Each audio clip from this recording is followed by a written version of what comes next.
સુરતમાં ગાંધીનગરની ખોરાક અને ઔષધીય નિયમતંત્રની ટીમે દરોડા પાડી નકલી એલોપેથિક દવા બનાવતી ફેક્ટરી ઝડપી લેતા ચકચાર મચી જવા પામી હતી।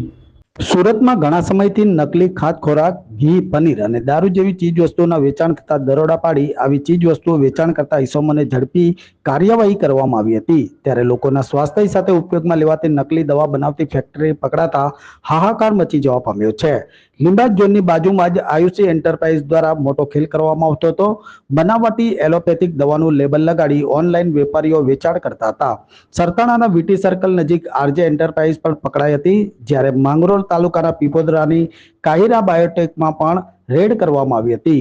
ઓનલાઈન એમેઝોન પર વેચાણ થતી બનાવટી દવાનો પર્દાફાશ કરવામાં આવ્યો હતો। તંત્ર દ્વારા સ્થાનિક એલોપેથિક દવાના નમૂના લેવામાં આવ્યા હતા। એલોપેથિક દવાના 3 જેટલા નમૂના અને કોસ્મેટિકના 11 મળી કુલ 14 નમૂના લેવાયા હતા। તમામ નમૂના ચકાસણી માટે લેબોરેટરીમાં મોકલી આપવામાં આવ્યા હતા।